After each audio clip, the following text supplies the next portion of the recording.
One louder. Why don't you just make 10 louder and make 10 be the top number and make that a little louder? These go to 11.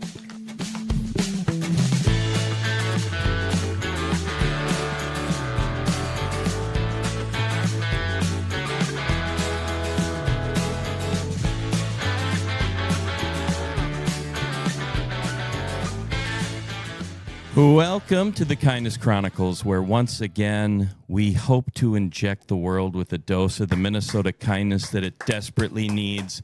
Yeah. Boy, do we need it. Oh, my Lord. Unbelievable. We have a very special guest. You can find her all over YouTube. She's an author, but we're going to get to her in a moment. Interesting weekend. I was in Tennessee this weekend. And who are you? I'm John Schweitz. Yeah. Who are you? I forgot. I always forget to do that. This is Steve John. Brown. Steve Brown's here. Yep. We got Jeff back there. Yep. Hey, Kevin everyone. Gorg has a Minnesota Wild hockey game tonight, so he's going to be. You can see him on TV if you'd like. You Yeah. can tune into the Wild game Tuesday night. So you're in Tennessee. I was What in part of Tennessee. Tennessee? Where We're were going to you? talk about Rob Reiner in just a moment, but Yeah. I was down in Tennessee. We started in Nashville.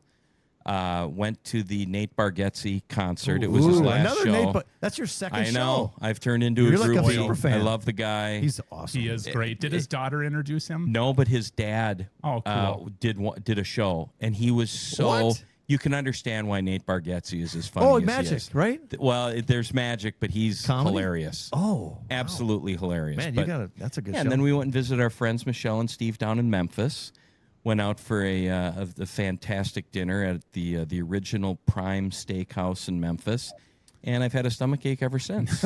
Must have got So- the Nashville seasoning. It was lovely. But let's address the opening bit that our friend Jeff put together for us. Came from love the movie Spinal Tap. We lost Rob Reiner, and Rob Reiner. When you look at his body of work, the movies that he's done, he has brought more joy and more kindness to the world than many. I can't think of another. and diverse areas of drama and comedy, and it's just that takes a lot to be able to do that and do that as at the level he was doing. He had an amazing run of movies there, especially in the 90s. But I love everything he did. Yeah, when Harry Met Sally is truly the my wife and I. That is essentially our story. She's very attractive. I am not. And somehow I was able to sucker her into to marrying me, Nice. and it's worked for 29 years. But A Few Good Men, Princess Bride, Stand By Me, Spinal Tap. I mean, the guy's just prolific. Yeah. I'll have what she's having. That's one of the greatest moments I saw in movie Spinal Tap history. in the movie theater in 1984. Ooh. What were you, like 7? I was 14. I Oh, that's didn't know that it was a comedy. Me and my friend watched it. We thought it was just this band. We're like, No way. Because we're into hard rock. We're like watching it going. We walk out and we go, that was kind of funny. Like we didn't know it was supposed to be funny. Well- it was definitely a new format, the whole mockumentary Yes. thing. And I remember seeing it on VHS and kind of like, I think it's kind of funny, But then, like, as you Became got a older, classic. yeah, it was. I'll it's just say, awesome. in the rock and roll world, to single that movie out, it's a language all its own. It's a shared language with the people in the production world, Absolutely. with the music world and stuff. So it's Well, very and sad. we all know that we do not talk politics on this program. We've learned. Actually. We have learned. Yep, we learned from that mistake. Rob Reiner was a very political guy. Yeah. But I can tell you Activist. that he was very much an activist. He was not a fan of our president. But as an example of the kind of guy that Rob Reiner was, is when Charlie Kirk got shot, he was on with Piers Morgan, and he had the most beautiful, this shouldn't happen to people. And he was very, he was just very empathetic about what had happened. I would like to thank the President of the United States for giving us something that we can all agree on.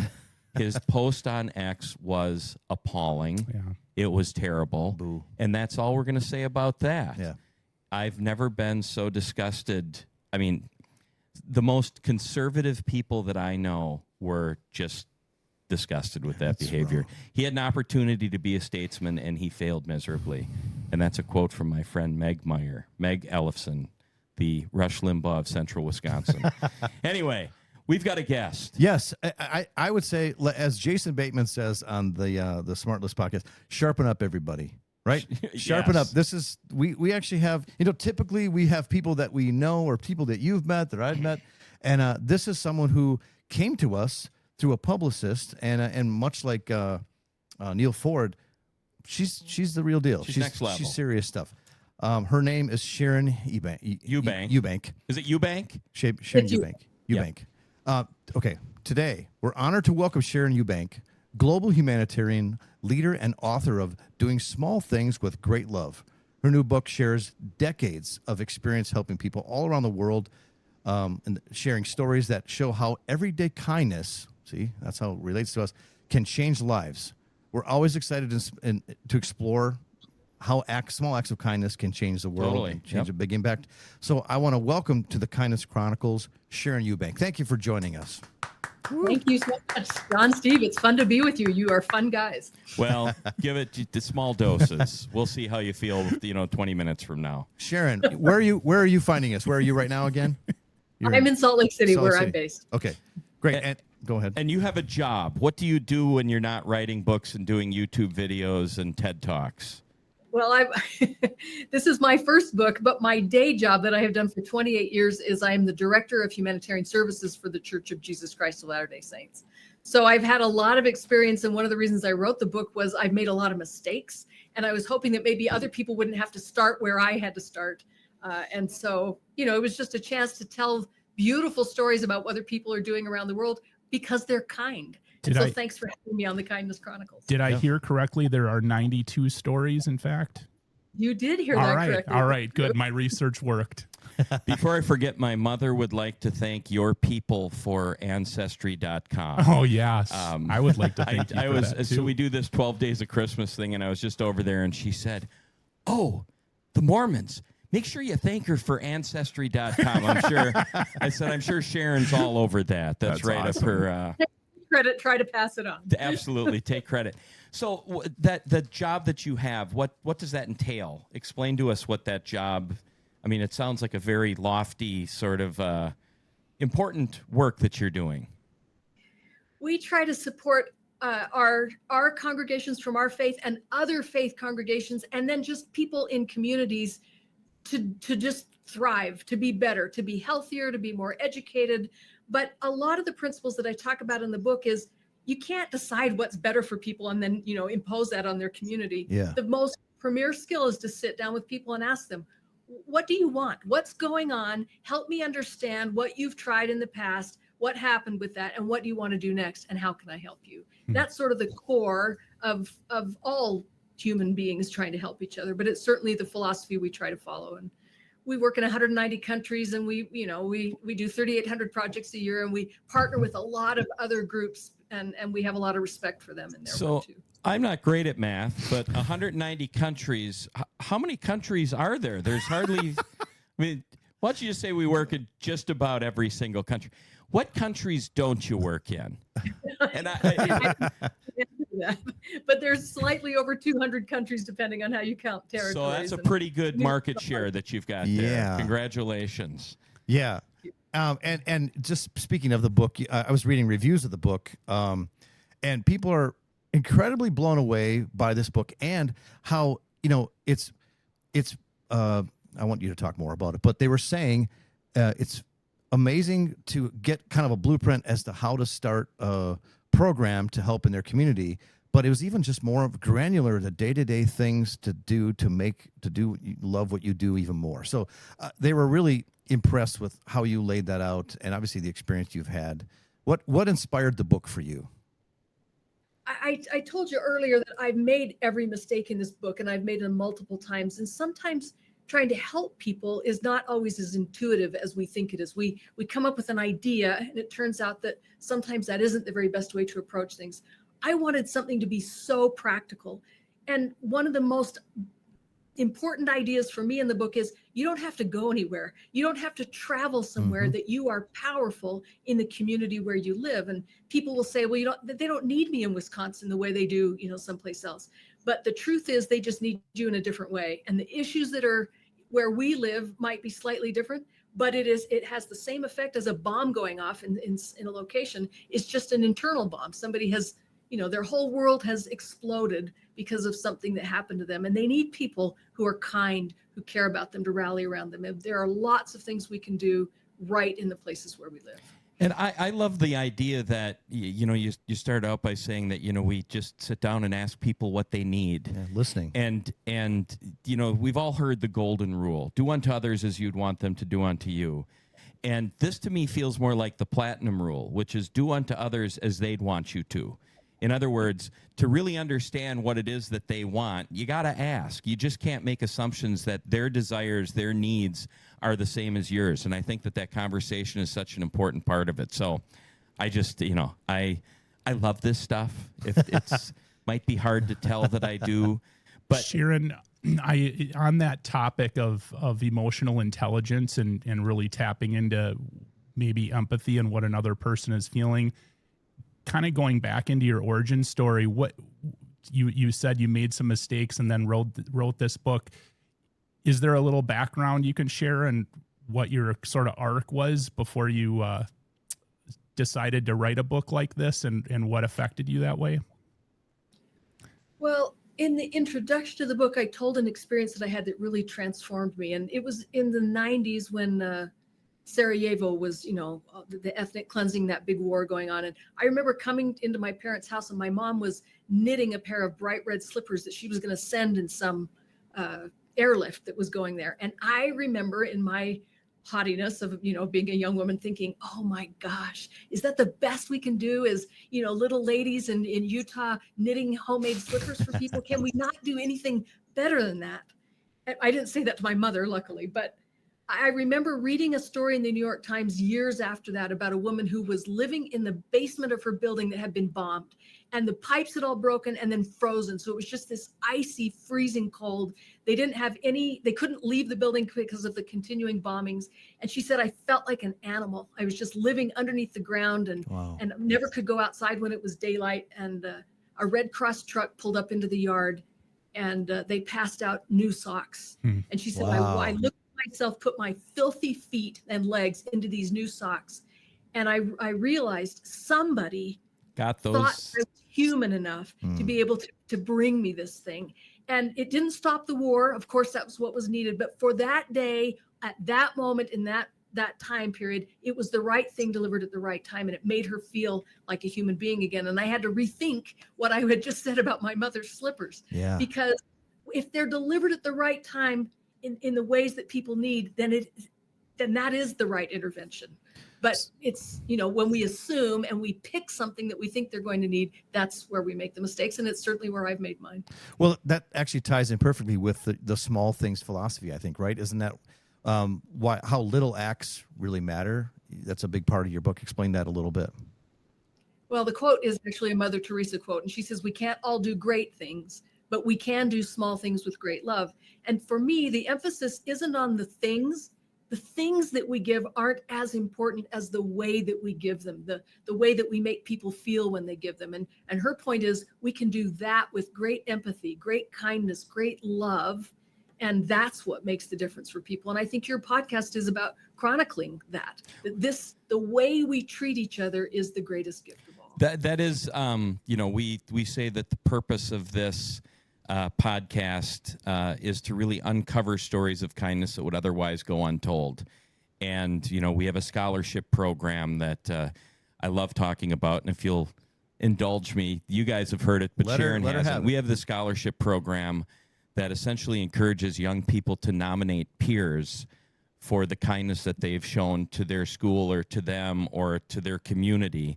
And if that story is selected, the scholarship reward is split between the person who took the time to write about the kind, the do-gooder, and the do-gooder themselves. And, there are so many stories of kindness that are out there that, and we also talk about the fact that we want to help people manipulate their social media algorithms. And, those small acts of kindness, you can get a lot of oxytocin cooking when you see a 15-second YouTube or a TikTok clip. Especially if it's for real and if it's done with the right intention. Absolutely. Sometimes people are trying to get attention, but you can kind of see through those. And I just want to tell Sharon that we had a girl from Bosnia that lived with us for about 7 years, and her mother always talked about this pair of slippers that she received. No, I'm teasing. But she lived in a bunker. She Nirmana, who was the au pair for our children for 7 years, she lived in a bunker in Bosnia, and she also talked about how important those little small acts were. So I think it's ironic that your mother's slippers, they could have ended up on Nirmana's feet. We don't know. We're looking into it.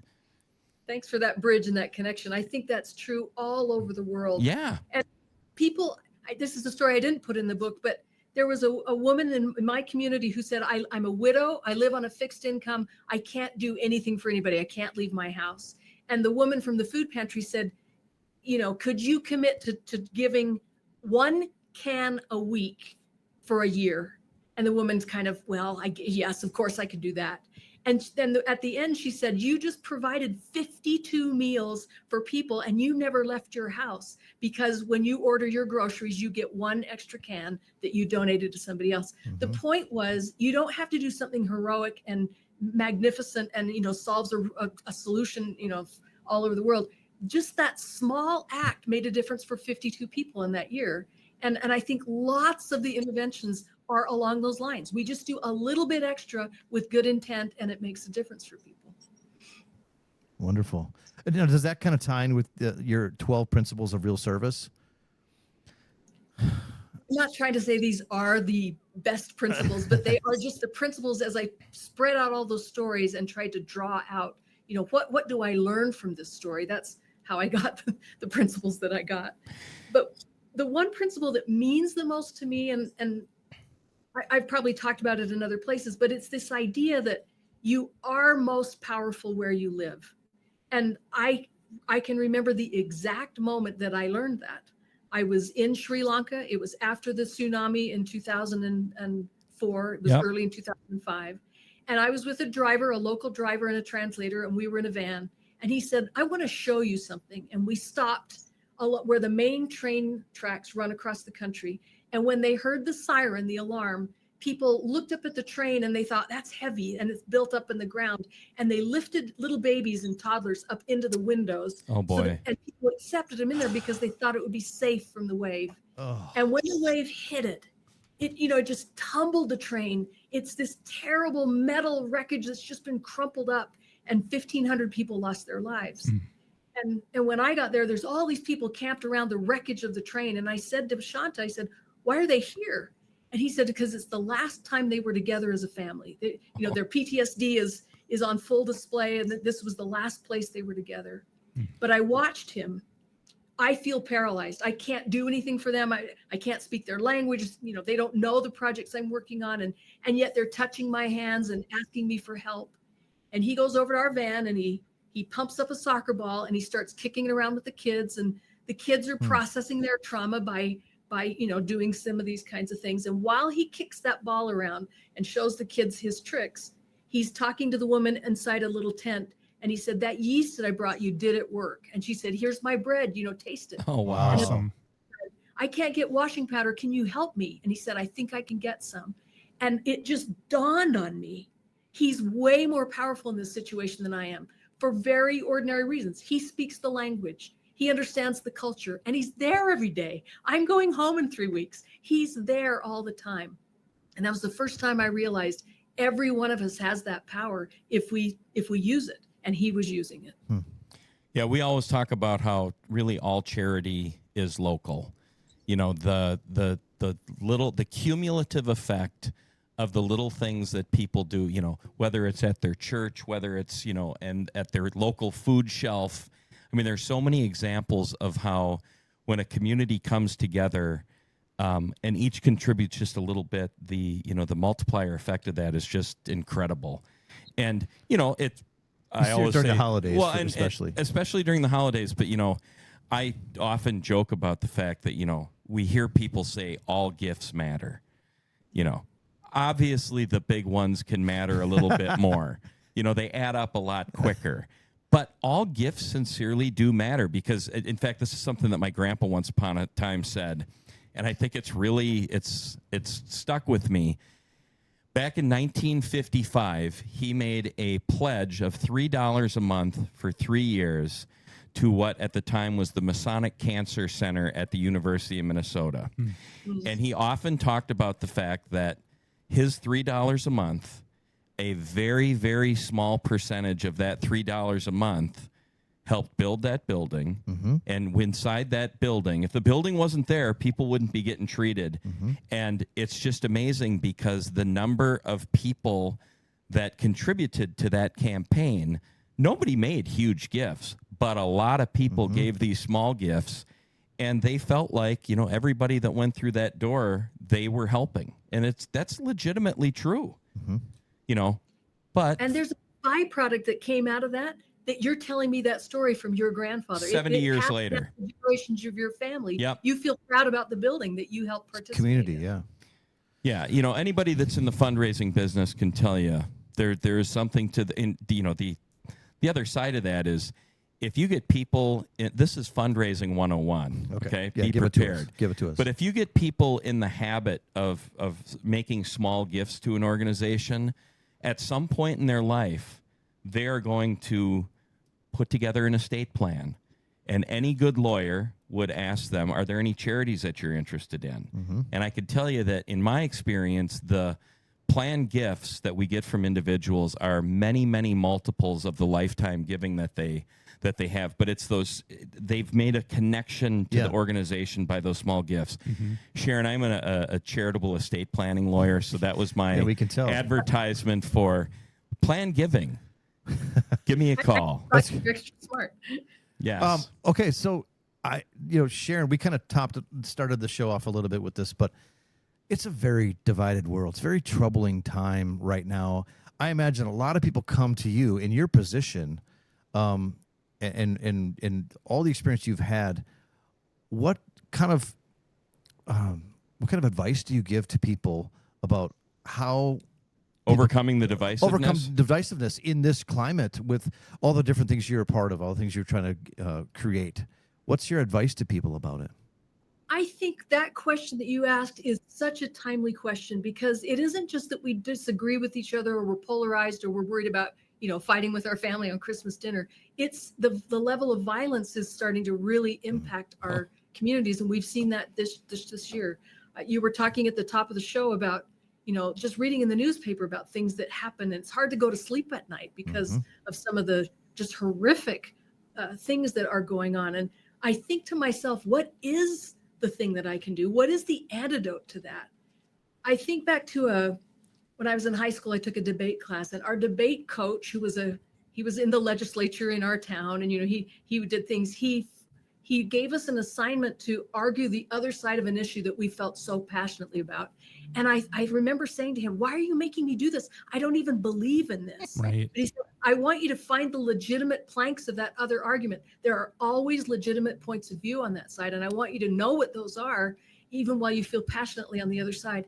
I wish I had ways to implement that, more strongly in my life and in my community, because I think it would get us out of our corners and start to acknowledge, yes, there are flaws in this, and that's one piece of advice I would give. I read a book once on persuasive business proposals. I'm in kind of the world of information technology, and I recall them talking about Cicero, one of the Stoics back, I don't know how many thousands of years ago, but he taught that. And the only way I can truly persuade and influence is if I feel the person's feelings, I think the person's thoughts, those kinds of things. So it sounds like that principle. You had another story about working for was it a state senator or a national senator and the Boy Scouts? I'd love to hear that. Oh, yeah. I worked for Al Simpson, who was the Republican senator from Wyoming. Yeah. Love that guy. He had a funny personality. He loved jokes. He had a mouth, and he just recently died, and we all just remember reminiscing about him. But when he was a kid growing up in Cody, Wyoming, it was when the United States had interred Japanese people from the coasts inland, and his scout troop included some of those Japanese boys that were in the internment camp in Wyoming. And one of his friends was a kid named Norman. And Norman grew up to be Norm Mineta, who was the Democratic representative in California. And Al was from Wyoming. And they remained fast friends their whole life, totally different parts of the spectrum. But their friendship wasn't on the line. They could disagree politically and, they could joust and have a very robust discussion, but deep down, their friendship was never on the line. And I appreciate that idea that I can disagree with you 75% of the time, but we can still be friends. And I think we need more of that. And to cultivate more of that in our relationship. Couldn't agree more. Yeah. The days of Ronald Reagan and Tip O'Neill, what happened to that? I love that story. I'll be checking that out, and that will be giving me oxytocin tonight before I go to bed. You talk about the divisiveness politically, and I am of the belief that if you're a person that's going to spend time watching Fox News, you better turn on MSNBC just to see what the other thoughts are on that. Or even better, don't watch any of it. Just, and sadly, there isn't an outlet that delivers the news just as the news. Everything has to have a political angle to it, and I think that it's the most toxic thing that we as a world are experiencing right now. And the fact that our algorithms are being manipulated by the people at Google. We're put on our own bubbles and just fed our own BS. Yeah. Okay, I'm gonna change the mood here for a second. I'm gonna make us up cry? a little bit. No. Okay. I want to ask you, Sharon, you're in Utah. What do you do for fun? What's in your life that you do for joy and for excitement, and what do you do? Great question, Steve. Well, thanks for asking me that, because our slogan in the state is greatest snow on earth. So we don't have any right now this year. We're praying for snow.